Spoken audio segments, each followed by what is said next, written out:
All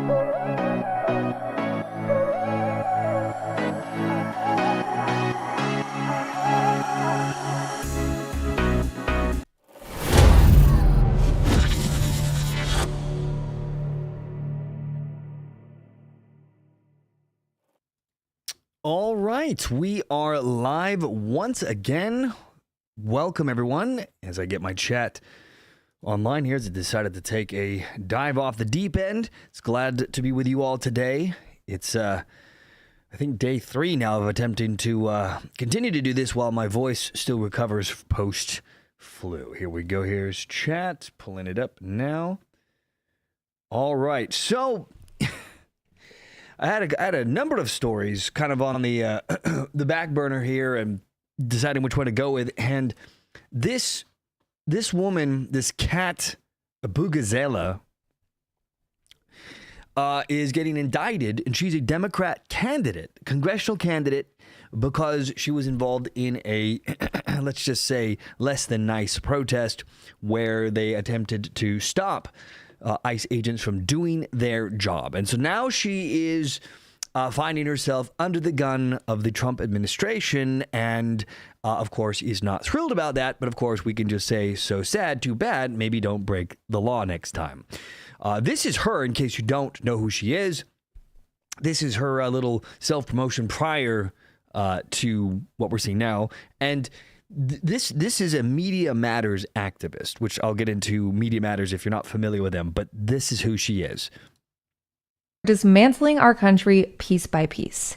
And so many Democrats seem content to just sit back and let them. So I say it's time to drop the excuses and grow a fucking spine. I'm Kat Abughazaleh, and I'm running for Congress in Illinois' 9th District. So she's running for Congress, and she's getting indicted all at the same time. Let's see.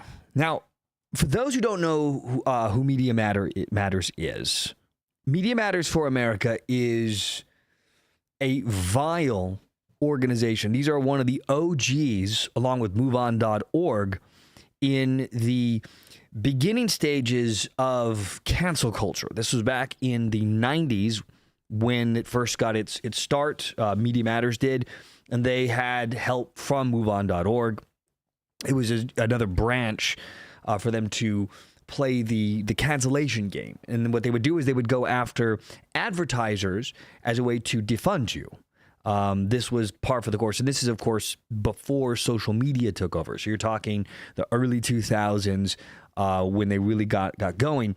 And this group, Media Matters, is a Oppo squad from the Clinton war machine. These guys, basically, they got money from MoveOn.org and from the Tides Foundation, which is a radical left-wing funneling operation, which gives money to left-wing operations that attack conservatives. And they got office space from, I think it was John Podesta. There was with his Center for American Progress. This was Bill Clinton's former chief of staff. And Hillary Clinton herself took it upon herself to go and aid David Brock, who was the founder of Media Matters, in setting up the organization to disrupt and counter the then growing conservative media.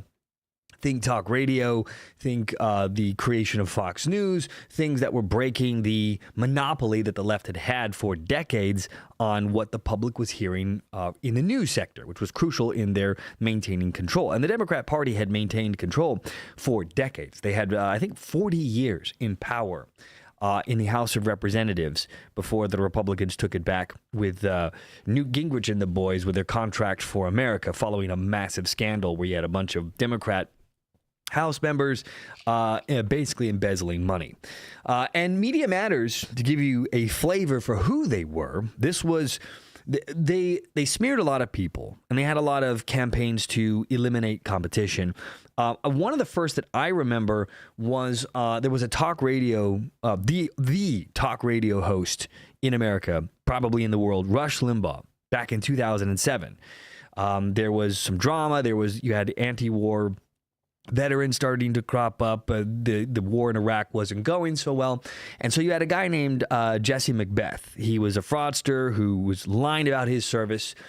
And Rush Limbaugh called him out, called him a phony soldier. And Media Matters then used that clip, altered it to imply that Rush Limbaugh was calling all anti-war vets phony soldiers. They were trying to basically destroy his advertising base and get him thrown off the air.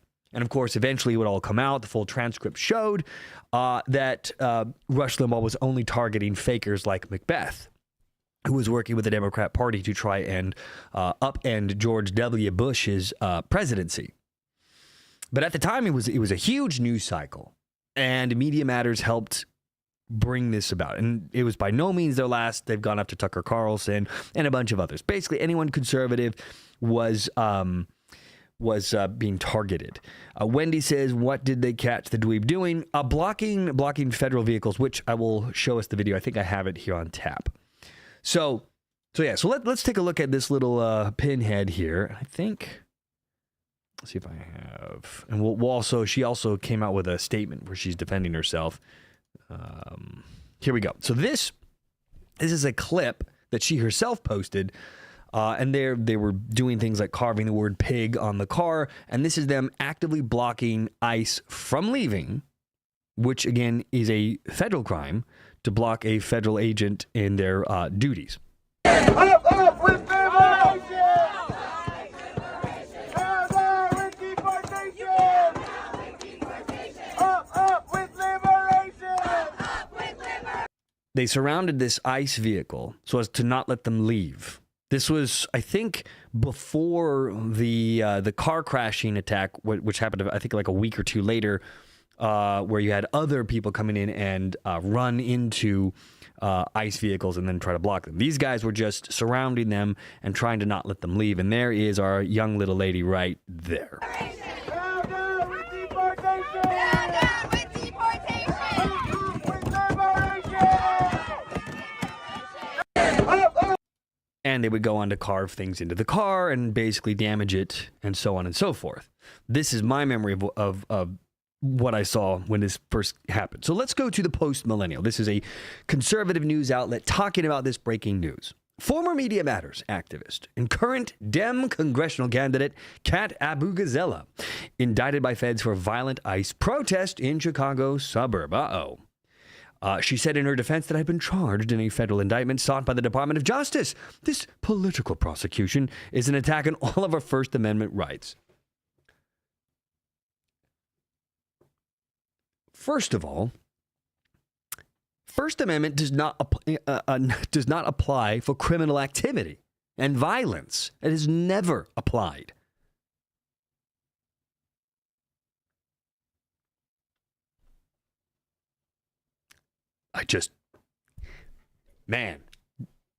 I annoy, these people annoy me so much. Okay, here's her talking about her charges. Let's see what she has to say.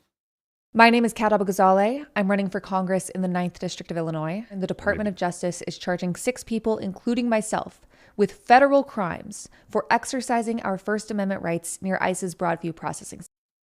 You don't have the right to block federal agents from going about their duties. This is a political prosecution and a gross attempt to silence dissent. No, it's an attempt to stop criminal behavior from continuing to escalate. You know, because people have been injured and murdered. Seems like a reason to clamp down on this garbage. Right protected under the First Amendment. This case is a major push by the Trump administration to criminalize protest and punish anyone who speaks out against them. There's a difference between protesting and doing things like rioting and breaking the law. A protest does not give you the right, for example, to essentially kidnap people by not letting them leave. You don't have the right to do this. Now, we have allowed this kind of behavior since the hands up, don't shoot hoax and the BLM riots and the George Floyd crap.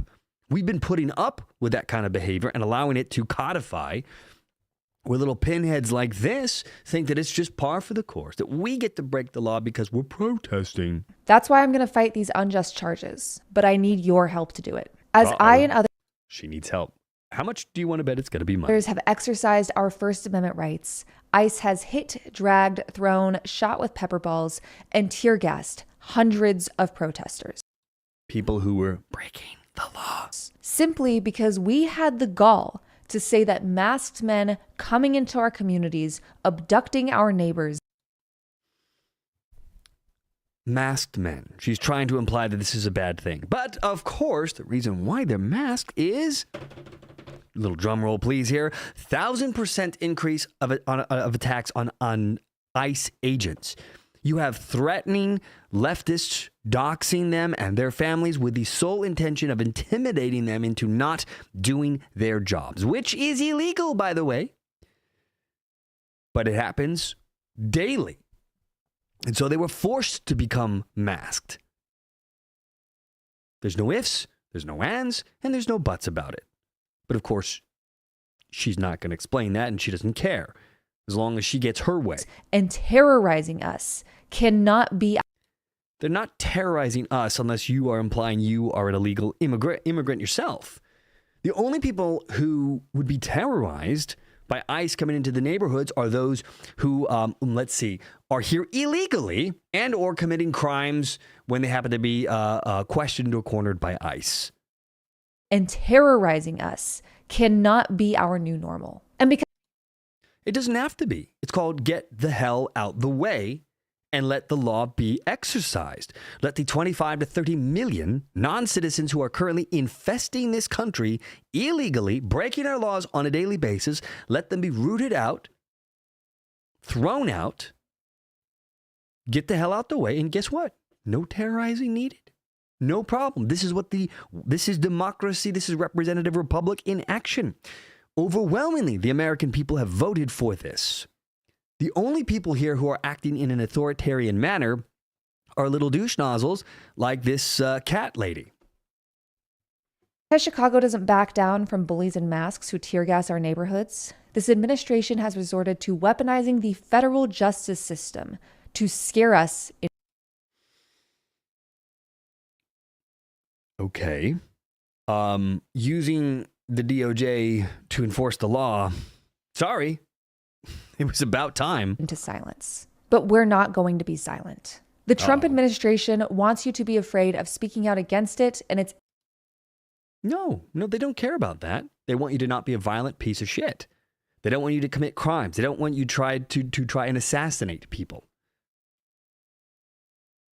Pretty much a low bar. Don't do those things. And you'll be fine. Anti-democratic power grabs. And there are plenty of reasons to be afraid right now, but we have to overcome that fear. What would the fear be? I wonder. This case targets our rights to protest, speak freely, and associate with anyone who disagrees with the government.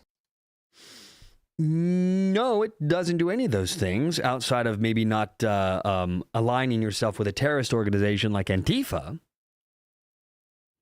That could get you into trouble, yes. But other than that, no one's saying you can't speak up. No one is saying you can't protest. It's just don't do illegal things. Pretty simple, pretty basic. And if her parents hadn't raised her like wolves, maybe she would understand that. And while we have seen the unhinged and unlawful tactics this administration has used against the American public, gaslighting 101, considering that the people that have been doing the unhinged, unlawful activities have been those protesting ICE, who are doing the lawful thing in enforcing the law. It's important to remember they're doing this because they are scared. They are wrong. And No, there is the distinct understanding that our country is in deep shit if we don't get rid of the illegal aliens, because people like this young lady here have dreams and aspirations of one day granting all these non-citizens citizenship. And when that day comes, you'll have created a massive new permanent voting base that will owe allegiance to the Democrat Party, because most of them will be receiving government assistance.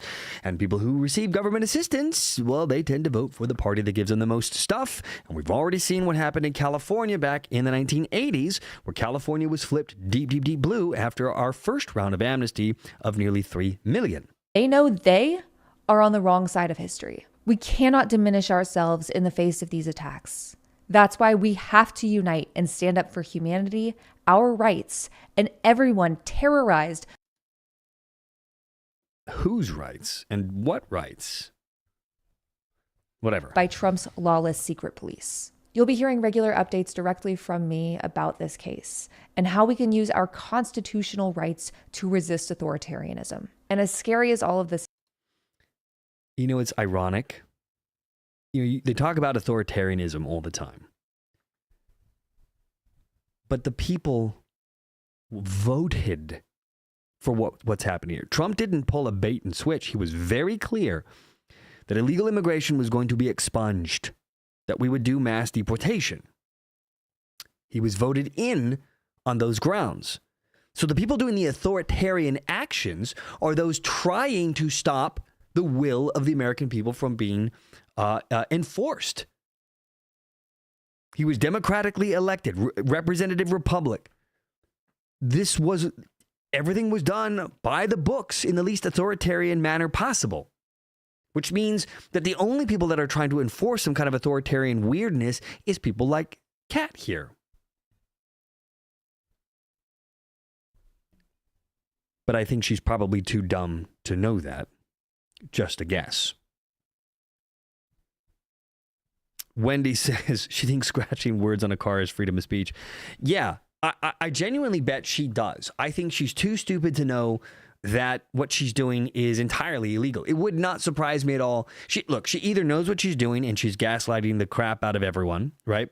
Or she's brought up in this era where, you've got functional retards all over the place in the Democrat Party and in the radical left who have convinced everyone that words equal violence, which means that they're being attacked and that the only recourse is violence back, and that's part of your freedom to do or whatever. But they all act like brown shirts. They all act like the goose-stepping, pre-Nazi Nazis. It's just, you have to wonder, how in the world can you wake up in the morning, look at yourself in the mirror and go, yup, that's what I believe. And yet I know people like this crazy bitch here. There are people that I knew that used to be, big, hippie, love, peace, man, and they are, if you go to their timelines on their social media accounts, it is endless streams of hate, desire for death, cancellation, and they don't understand that they have changed. They think that it's the rest of the world that is attacking them, but they are the ones trying to cancel and destroy anyone who doesn't believe the way that they do. I think humans have that innate ability to lie to ourselves, to make ourselves believe that we are the heroes in our own stories. A lot of people fall for that trap. And the problem is, once you lie to yourself, there's nothing left. It's bad enough if you lie to other people, but if you convince yourself of a lie and believe it's true, you're lost. You're screwed. Danny says if Trump was the dictator, she thinks she wouldn't be talking right now. Yeah, there would be the true secret police coming in and people would be disappeared. And not illegal aliens who are getting deported, I mean citizens. And it would be bad. But of course, that's not the case. Now, Trump is going to start using the legal framework to go after these people. And we'll talk more about that as we go through this. But yeah, she's just a functional retard is what it boils down to. All right, so federal prosecutors have indicted this pinhead congressional candidate and former Media Matters activist, Kat Abughazaleh, Cook County Board candidate, Catherine Cat Sharp, and then Democratic Committee, Michael Rabbitt, over their alleged involvement in the September 26 Broadview ICE facility protest, where agitators surrounded and attacked a federal vehicle. We saw the very beginning stages of that, and towards the end of that clip, you could see they started hitting the car, because of course, what else would you do if you're a spoiled little brat? Now, according to the indictment, filed under seal in the Northern District of Illinois and unsealed Wednesday, the three, along with Andre Martin, Brian Straw, and Jocelyn Walsh, conspired to obstruct a federal officer assigned to Immigration and Customs Enforcement. Prosecutors allege the defendants prevented by force, intimidation, and threat an ICE agent from carrying out his lawful duties. Right, because by surrounding and blocking his car, you give him little choice. He's either going to have to sit there and allow himself to be temporarily kidnapped by these crying children, or press the accelerator. Those were pretty much his options. He chose the first option. I'm just saying. Now, court documents say that the group surrounded the government vehicle, banged on its windows and hood, and scratched and damaged its exterior, even etching the word pig into the side. How brave of those little children. And they also allegedly broke mirrors and a windshield wiper while physically blocking the agent's path to the facility. The indictment states that the vehicle's movement was deliberately impeded, forcing the agents to proceed at an extremely slow rate of speed to avoid hitting the crowd. If only that had happened in Florida.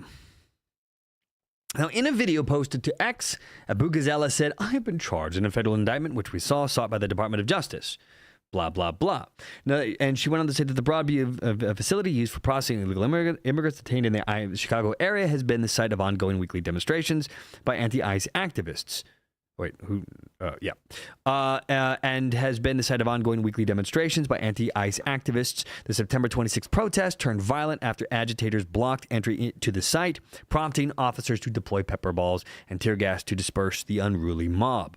The defendants were then charged under Title 18 of the U.S. Code, Sections 111A1, 372, and 2, assaulting, resisting, or impeding federal officers, and conspiracy to interfere with federal law enforcement duties. And of course, then she cried about it being a gross attempt to silence dissent, blah, blah, blah. So let's see here. Now, let's see if I have this here.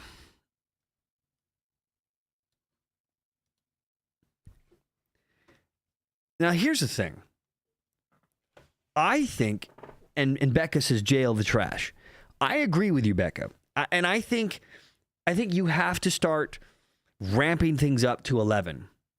Half measures need to be dropped because you cannot negotiate with people who want you dead or want to harm you or who don't want to coexist.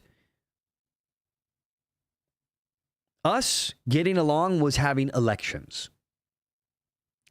If they were normal people, they would say, okay, we lost this election. Let's win it the next time. Let's try to convince people that we are the better option. But that's not how they work. The only thing that they understand is force and pressure and hatred.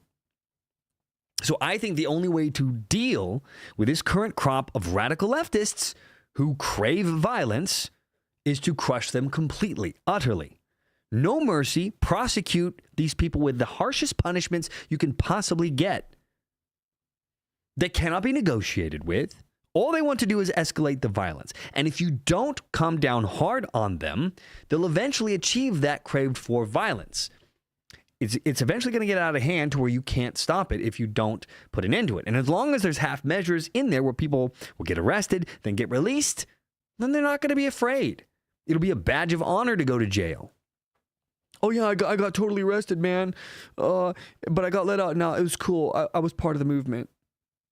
They think they're back in the 1960s.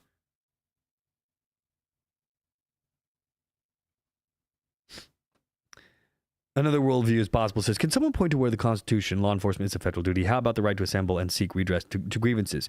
Here's the thing. You have the right to assemble. You do not have the right to kidnap people, to block people from movement. You just don't. Your redress of grievances is called the ballot box. That's where you go if you have a grievance. That's how sane countries deal with grievances. Now, if you want to go back in time and live in a cave and, live in shit and stuff, and you want to have violent wars to deal with grievances, that's fine. But in a normal society, you deal with things by going to the ballot box.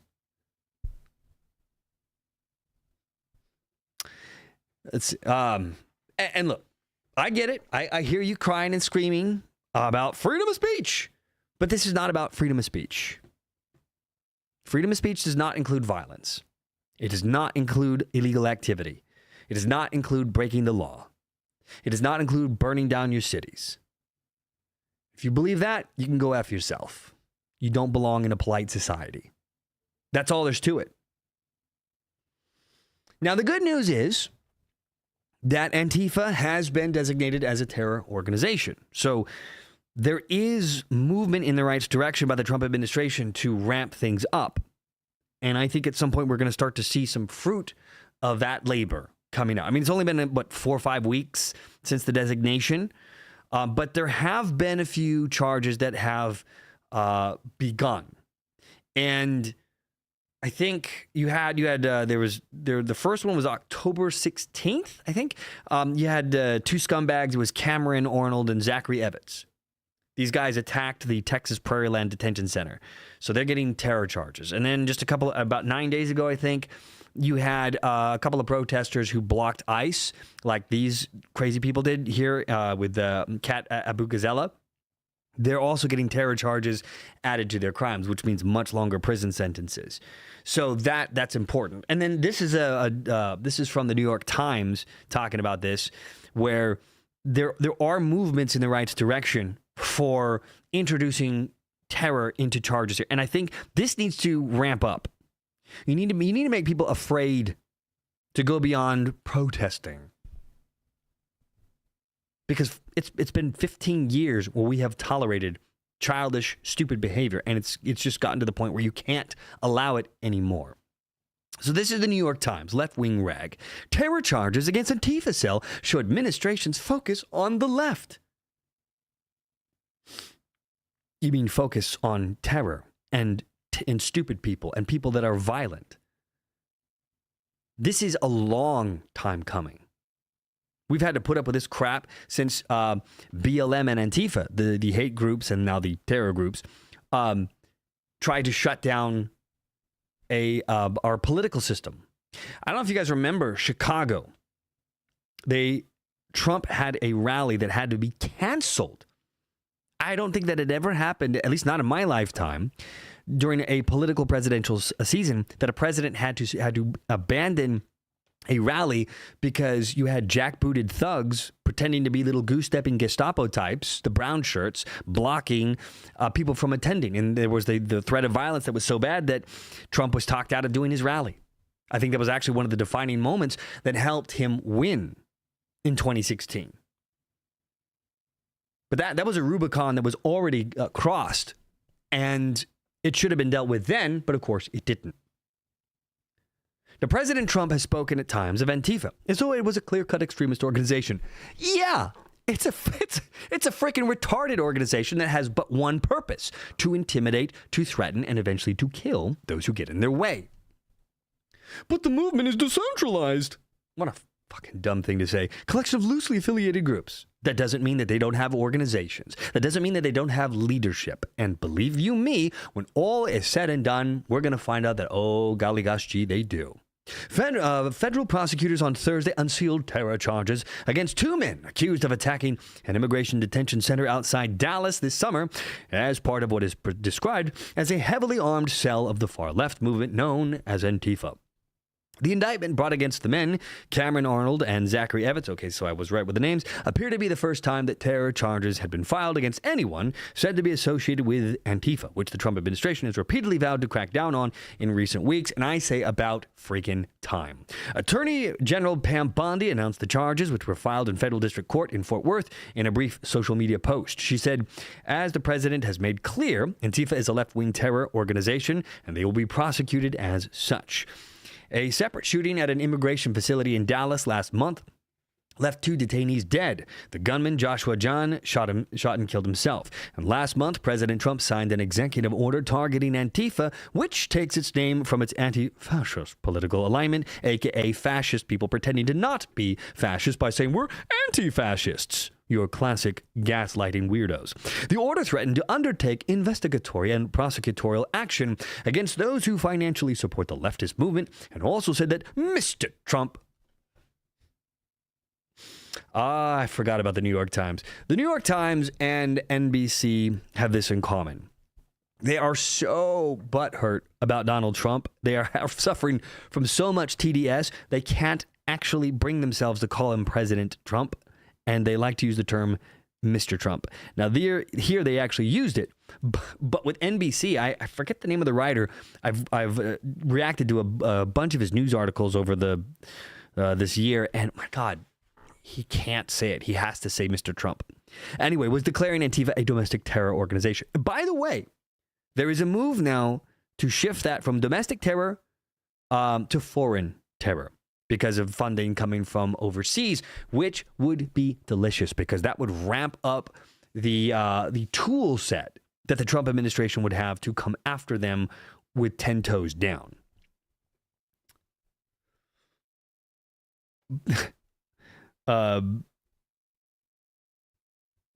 Stormy says, I remember that referring to, I'm assuming, the shutdown of the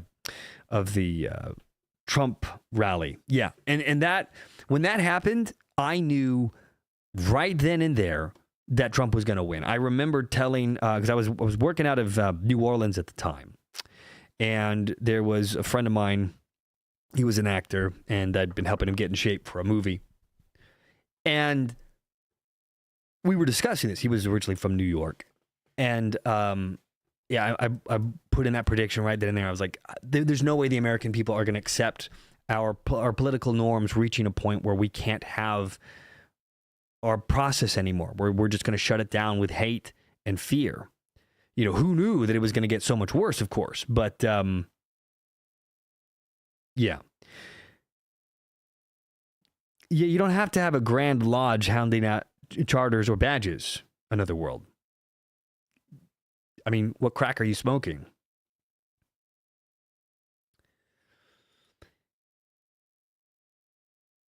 Upside downtown, 10 toes down. He keeps pardoning criminals. Look, you're not going to like everything that Trump. In fact, well, okay, we know that you don't like anything that Trump does. That's fine.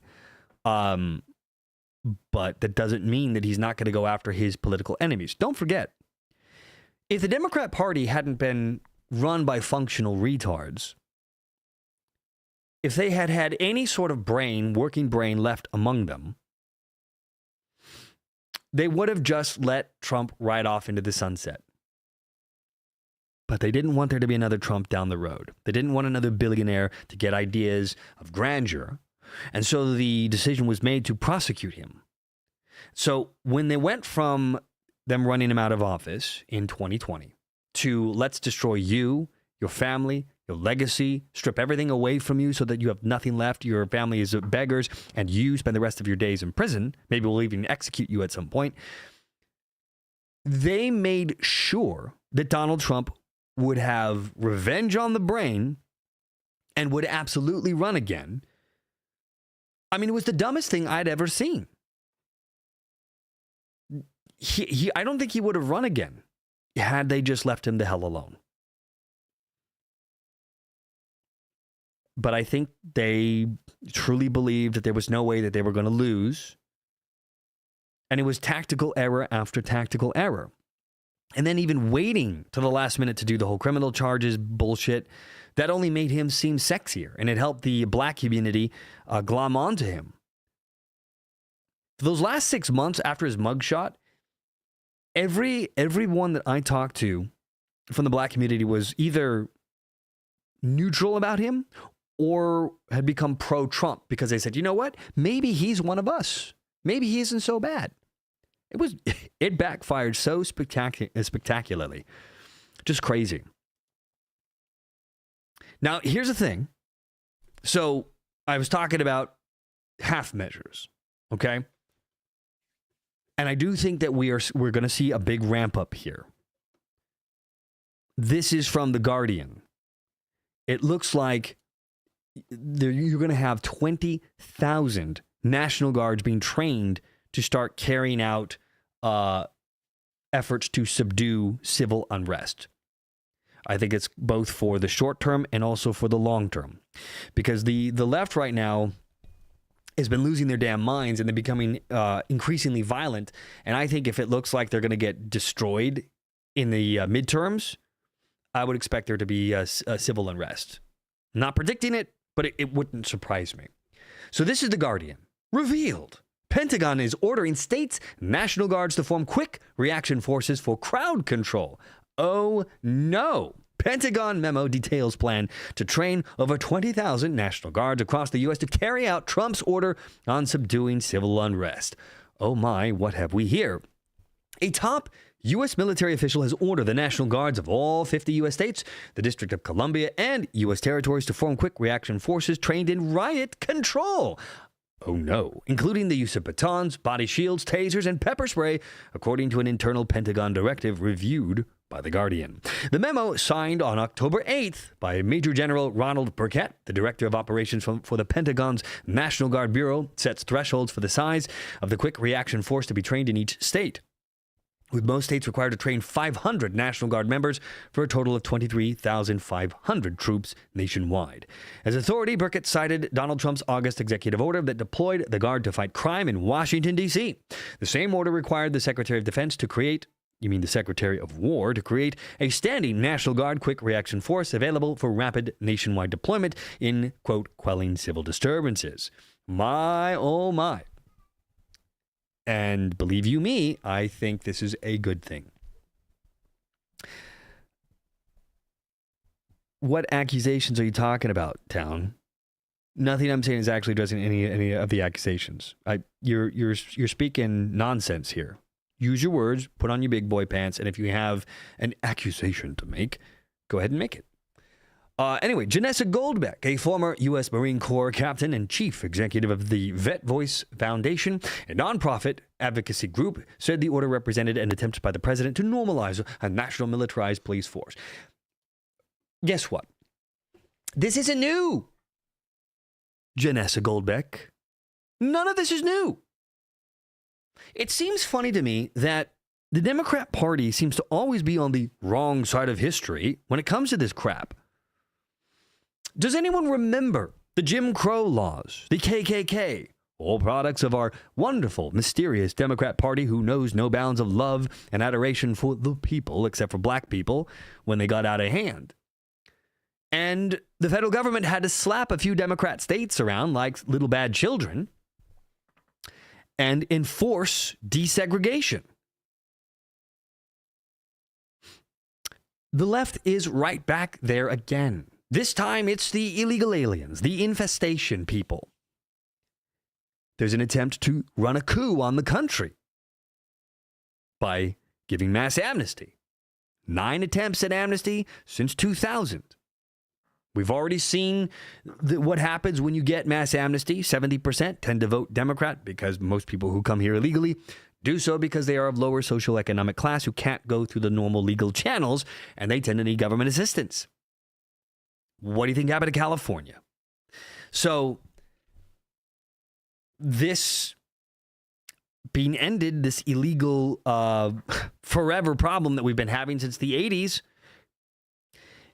I'm not surprised it's going to take troops at this point. Anyway, she predicted that force would be used to send troops to states led by Democratic governors without their permission. Well, you don't need their permission. We haven't used permission before when you had rogue states. And could be used to suppress turnout and disrupt the fair operation of elections, which, of course, that's just absurd and is based on nothing but fear-mongering. Amnesty, yes. There was Ronald Reagan, Tip O'Neill, 1986, the Immigration Reform and Control Act. This was the one real big mistake for Reagan, and he wrote about it later in his memoirs. It was his one big regret. The Democrat Party, and here's what's funny about that. It's funny that you mentioned that amnesty. The original deal, there were 2.7 million illegal aliens infesting the country back in 1986. The thought process was one-time amnesty deal. We'll give everyone amnesty, start fresh, and as part of that deal, Tip O'Neill and the Democrat Party promised that they would build a giant freaking wall on the southern border so that it would never happen again. That means that the bill to build the wall was passed over 30 years ago. Now, I'm sure you noticed that there was no wall built. Imagine that. Well, the Democrat Party defunded the wall by the early 90s. The reason why they did this is over half of the illegal aliens infesting the country during the amnesty of 1986 resided in California. California, my friends, had been a purple-red state. For over 30 years, it had voted Republican in every presidential election from the 1950s all the way till 1988, but never again. By the mid-90s, it was a deep blue state, and by 2000, it was over 63% Democrat. Because it wasn't just the people that got amnesty, then you had chain migration, bringing in the families. This is where the Democrat Party began to come up with a new way, a new idea of how to rule. the Democrat Party realized that they could import by the millions new voters. And so they defunded the wall and encouraged illegal aliens to continue to come into the country. And by 2004, 2005, the game was on to grant amnesty. And then ever since then, they've been trying every couple of years to do the same thing. And now, of course, you've got 25 to 30 million. They're trying to do this nationwide. It's a way to get permanent electoral power, which, don't get me wrong, from a political standpoint, it's genius. But from a standpoint of what it does to the American people, it's horrendous. It's evil. Because by fiat, you're going to bring in so many people into the country who don't have allegiances to our country, who don't care about our founding, who don't care about our way of life. And you bring in enough of them, and because you're creating this permanent underclass who will vote for you by 65, 70%, as we've seen historically since immigration amnesty of 86, then you can simply overwhelm the American people by just every couple of decades granting new amnesty, another 10 to 20 to 30 million people, and on it goes. And that the Republican Party finally figured out. This is where you had the beginning of the Tea Party, after you had Obamacare passed and amnesty was on the docket. And Tea Party was the precursor to the MAGA movement. It set the stage for there to be Donald Trump. So, I got to tell you, now, another world. Odds are you don't care about any of this because you've got your political agenda and you're just going to stick to your guns. And that's fine. But the idea that this isn't an enormous problem that needs to be solved, sorry. And likely we're going to need troops at this point because the Democrat Party is so unhinged and so violent now. I don't think there's going to be much choice. Now, the Pentagon, back to The Guardian, did not respond to repeated requests for comment. The spokesperson for the National Guard Bureau declined to comment on concerns that Trump is seeking to normalize a national militarized police force or could potentially use the force to seize ballot boxes. Again, just making shit up as they go. Now, you could see ballot boxes seized if you have illegal dumpings of mass ballots like we've seen in states. So it might end cheating. But, it is what it is. Now, Abigail Jackson, a White House spokesperson, said that the president has lawfully deployed the National Guard to several cities, either in response to violent riots that local leaders have refused to quell, as we've seen, or by invitation to assist local law enforcement as appropriate. President Trump and the entire administration is working to make America safe again. And she added that the tremendous results from cities like Memphis and D.C., where crime has significantly dropped following National Guard deployments, debunk all of the fear-mongering and lies from The Guardian.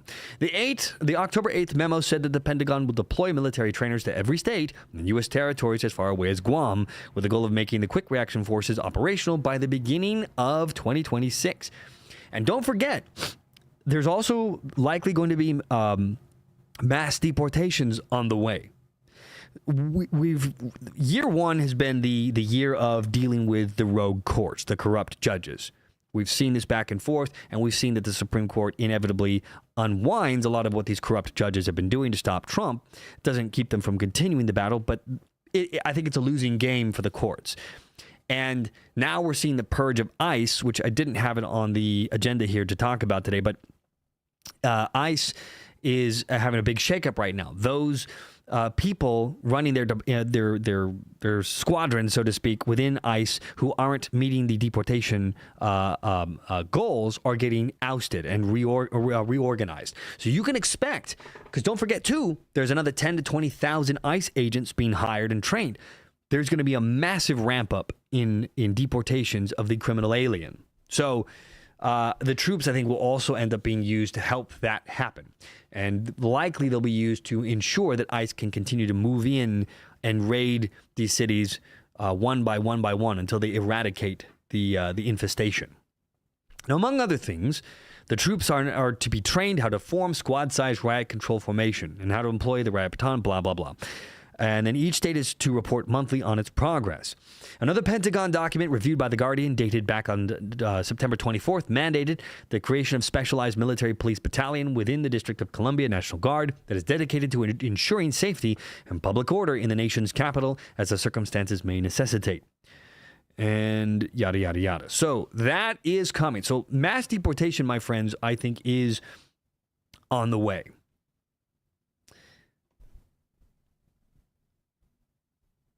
Let's see.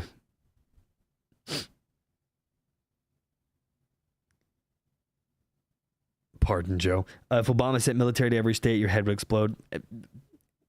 Look, ifs and buts, you know, and wishes are for children. You know, and it would always depend on what was the purpose, what was the reason behind it. So yeah, so good times. And Kat, we'll see what happens with her charges. I'll definitely keep an eye on that as that kind of goes along. I'm gonna be curious to see if she gets the book thrown at her, and I hope so. Okay, so you another world. You are for semi-slavery. That stupid argument, Americans can't do it. We have to have slaves do all of our gardening. Because what do you think is happening to these illegal aliens? They are being used by big corporate interests to pay people below American wages, taking jobs away from Americans at rates that they won't do. If you have a system that relies on slavery, because make no mistake, bringing these people in here, paying them under the table, forces them into a bind, because you could always report them if they don't want to cooperate. It's a way to pay people less than they deserve. It is inhumane. It is evil, and it never should have been allowed. And so a society that allows that kind of crap, I don't think should be a society that exists. Semi-slavery needs to be done away with. And none of it's going to matter in the long term anyway. You're going to have automation taking over the farming industry in the near future anyway. So your argument is that we need to pay people less than minimum wage for cheap goods. I don't think you are reading things properly. And yes, the minimum wage. So here's another thing. What do you think the minimum wage was for? If you think that you can mandate a living wage, you're a fucking idiot, okay? There's no such thing. If you raise the minimum wage to $50 an hour, do you know what would happen? You go to your local McDonald's, get yourself a fat meal. It would be $59.99. No company is going to take a loss at hiring people. Every time you raise the minimum wage, all prices go up, okay? Minimum wage in 2004 was $3.75 in California, which was a nation leading because the rest of the country was a $2.75. By 2008 or 2007, it was up to $7, and now we're at like $15-20 an hour in California. It never helps anybody. The minimum wage was not designed for living wages. Do you know what the minimum wage was actually for and where it comes from? It's called Carnegie. Look him up. The steel mill giant, the guy that created a huge monopoly that dominated Americans.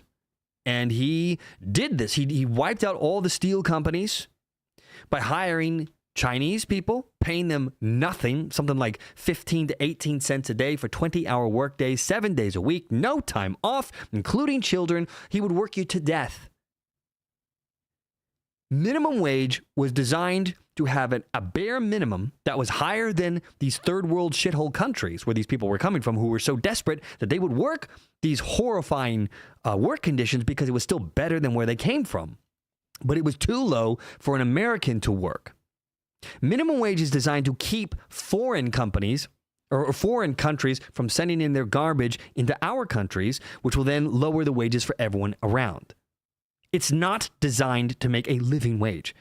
That's functional retardation that has been this modern gobbledygook that we brought in that doesn't do anything. If you don't understand basic economics, I can't help you. But the point is, minimum wage is not to create a living wage. It is to keep competition from other countries who can work for nothing to not be able to come in there and undercut Americans. That was the original purpose of the minimum wage. Same reason why we have labor laws for working hours.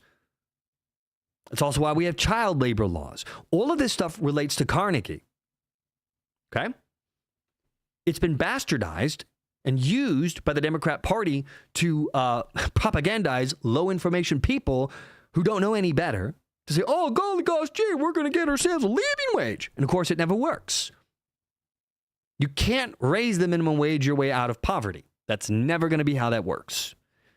But the whole point here is you should never allow the crony capitalism is definitely playing a role here. These corrupt businesses that are hiring illegal aliens should all be in trouble. They should all be getting massive fines and or criminal charges, I think, for knowingly hiring illegal aliens. Now, could there be a period of adjustments that are uncomfortable as we move away from semi-slave labor? Yes, but I think that's deserved. Now, there will also be some other side effects too of mass deportation. Something that I don't think a lot of people are talking about yet. And I've only seen a handful of articles starting to notice this. Let's see if I have this on tap. I wasn't going to talk about this. No, I don't have it here. But there is a decline in rental prices that's starting to happen. As there's over 2.2 million people have already been deported from the country, whether self-deportation or whether forced by the federal government. Federal government's on the road to 600,000. And over 1.6 million people have self-deported. It's noticeable, by the way, in California. You can actually feel the difference in Los Angeles right now, traffic-wise, which is crazy. But that's already happening. And what people don't seem to realize is if you deport the 25 to 30 million people who are currently illegally infesting our country, you're going to see a massive drop in people filling up homes, which means there's going to be a lot of empty properties, which means that prices will inevitably come down, which is going to be good for the Gen Zers, the younger millennials who are trying to get into the housing market will actually have a chance. It'll be bad if you're a homeowner, I guess, for the short term, if prices crater, but that could happen, which again is a necessary correction as the younger generations are getting screwed over by the actions of the older gens, the boomers, and maybe some of the older Xers. So long term, that'll be a very good thing for this country. And also getting rid of the slave labor, you got to do it. And any excuse as to why it's okay that we abuse people and have them come here and work for less than we allow Americans to work for is utter bullshit. And you should be ashamed for advocating that. Now, of course, I doubt you'll feel any shame. People who are locked in don't always have that capability, but we'll see. Nobody in California is enslaved. We're a free state. Yeah. I don't think you know what you're talking about. There's a lot of people who are not working for legal wages, my friend. And if you had a brain on your shoulder, you would know that. So, all right. Meanwhile, let's see. I think this is. I was going to do some additional topics. I was going to talk more about the ungrateful pieces of shit who are complaining about the EBTs, but I'm gonna save that for my alt channel. I'll probably do recording after this because I gotta rest my voice here. Still getting over the flu, so it's kind of it feels good right now, but I don't want to push it. So I'm gonna end it here. But for those of you, and again, thank you for everyone who joined me today, even the people who are crying in the chat. I appreciate you guys. You can also find me on my alt channel. This is my personal channel, Topical Umbrella. And this channel, for those of you who have been here for the long run, would know that this used to be a medical news channel. And I no longer do medical content and haven't for quite some time.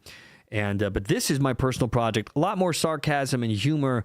And I'll be ramping this up over the coming weeks and months until we start doing almost daily content here. Right now, it's kind of as I have free time, because a one-man operation, only have so much time in the day. But again, thank you guys so much for joining me. As always, I appreciate each and every one of you. It's been fun, and I should be back on tomorrow. And I look forward to seeing you guys all then again. So thank you for joining me, and I will see you all next time.